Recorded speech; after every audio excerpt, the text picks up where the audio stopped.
ഉച്ചവലിയുമായി ബന്ധപ്പെട്ട ഒരു ചടങ്ങാണ് ഇന്ന് പറയാൻ പോകുന്നത്. ഉച്ചവലിയുമായി ബന്ധപ്പെട്ട ചടങ്ങുകളെല്ലാം ഫോട്ടോ സഹിതം പിന്നീട് പറയാമെന്ന് ഞാൻ പറഞ്ഞിട്ടുണ്ട്. എങ്കിലും ഇത് ഇന്ന് പറയാതെ വയ്യ. ആദ്യത്തെ ഉച്ചവലി കഴിയുമ്പോൾ പ്രധാനവാദ്യയും സംഘവും ഒരു ചെണ്ടയുടെ അകമ്പടിയോടെ കരടുവാദ്യത്തോടൊപ്പം ബ്രഹ്മസ്ഥാനത്ത് എത്തുന്നു. ദേവി നേരിട്ട് ഉച്ചവലി ചെയ്യുന്നു എന്നാണ് സങ്കല്പം. കിരീടവും തലയിലേന്തി ഈ ക്രിയ ചെയ്യാൻ പറ്റില്ലല്ലോ, അതും മണിക്കൂറുകൾ നീളുന്ന ക്രിയ. അതിനാൽ പാളയും കുരുത്തോലയും കൊണ്ടുണ്ടാക്കുന്ന ഈ ഉച്ചവലിക്കൊണ്ട ധരിക്കുന്നതോടുകൂടി വാത്തി ദേവിയായിട്ട് മാറുന്നു എന്നാണ് സങ്കല്പം.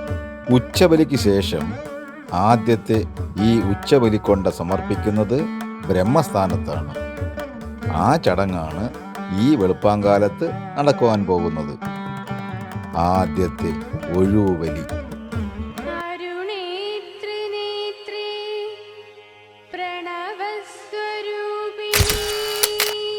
എന്നാൽ ഇവിടെ ഇന്ന് നടക്കുന്ന ആദ്യത്തെ ഈ ഒഴുവലിക്ക് ഒരു പ്രത്യേകത കൂടിയുണ്ട്.